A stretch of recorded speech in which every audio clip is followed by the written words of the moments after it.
அனைவருக்கும் வணக்கம். என்னங்க, நலமா இருக்கீங்களா? உங்கள தான் நோயற்ற வாழ்வே குறைவற்ற செல்வம். உடல் வளர்த்து உயிர் வளர்த்தேன் மெல்ல நினைக்கின் பிணிபல விருந்தும் மருந்தும் 3 நாள். இப்படியெல்லாம் நம்ம ஆன்றோர்கள் அடுக்கடுக்கான அனுபவங்களை அள்ளி இறைத்து சென்றார்கள். யாராவது நாம் பார்த்தோம் என்றால் உடனே கேட்பது நலமா? நலம்தான் வாயிலிருந்து வருகின்ற வார்த்தைகள். ஆனால் உள்ளத்திற்குள் இருக்கின்ற ஏக்கங்களும் துயரங்களும் துன்பங்களும் சொல்ல முடியாததாக உள்ளது. ஓடி ஓடி உழைத்த மனிதன் இப்போது உட்கார்ந்து உழைக்கின்ற காலமாகிவிட்டது. எனவேதான் நம்மை இந்த பிரபஞ்சத்தில் படைத்த இறைவன் நமக்கு உண்டாகக்கூடிய நோய்களுக்கெல்லாம் நம்மை சுற்றியே மூலிகைகளை தயார் பண்ணியும் கொடுத்திருக்கிறான். இதை கண்டு அனுபவித்து தட்டு தருமாறி கற்று நம் முன்னோர்கள் நமக்கு விட்டு சென்ற வைத்திய முறைகள் மூலிகை மருத்துவம் எண்ணற்றது. உங்களுக்கு தெரியாதா? நீங்கள் நிறைய படிச்சிருப்பீங்க, புஸ்தக கடையில் தான் நிறைய புக்கெல்லாம் போட்டிருக்காங்கல்ல. ஆனால் ஒன்றே ஒன்று, இன்னைக்கு இருக்கிற காலகட்டத்தில் உணவு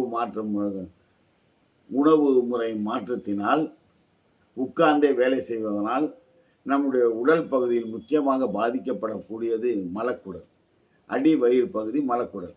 அதுவும் இப்போ வெயில் காலம், அக்னி நட்சத்திரம் நாளை முதல் உடல் மிகவும் சூடாகிவிடும். உடல் மிகவும் சூடானால் உடலில் உள்ள ஈரம் எல்லாம் இழுத்து கொள்ளும். எங்கிருந்து? மலக்குடலிலிருந்து, உணவு குடலிலிருந்து உடலில் உள்ள எல்லா பகுதியில் உள்ள நீரையும் இழுத்துக்கும்.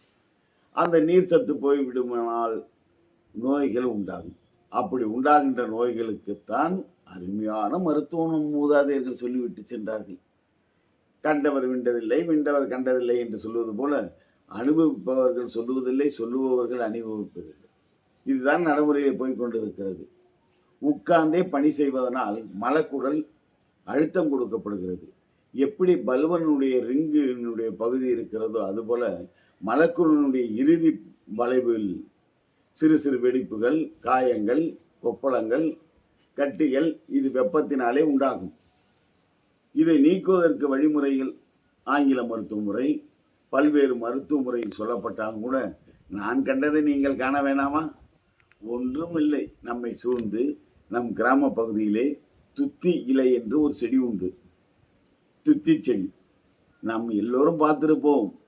அவற்றை பறித்து கூட விளையாண்டு இருப்போம். அந்த காய்களை கூட தோடு போல இருக்கும் அந்த காலத்தில், அதை கூட விளையாண்டு இருப்போம். ஆனால் அந்த இலையினுடைய சாற்றுக்கு, அந்த இலையினுடைய சாரத்திற்கு அவ்வளவு மகத்துவம் இருப்பது என்பதை நாம் உணரவில்லை. அந்த துத்தி இலையை பறித்து நன்றாக கழுவி அவற்றை ஒரு மிக்சியில் போட்டு நல்லா அரைச்சி சாராக எடுத்து காலையில் ஒரு 5 ml வெறும் வயிற்றில் குடித்தால் 4 நாள், ஒன்று விட்டு ஒரு நாள் குடித்தோம் என்று சொன்னால் அந்த முகுளமானது, பௌத்திரமானது, ஆசன வாய்க்குடல், மலக்குடலில் உள்ள அத்தனை நோய்கள் நீங்கும். இது நான் கண்ட உண்மை அல்ல, நீங்களும் காணப்போகின்ற உண்மை. எனவே உடலை பேண வேண்டும். உடலை பேணுவதற்கு இந்த காலகட்டத்தில் முக்கியமாக கருதக்கூடியது மலக்குடலை பாதுகாப்போம், மகிழ்ச்சியாக வாழ்வோம் என்று சொல்லி முடிக்கிறேன். நன்றி, வணக்கம்.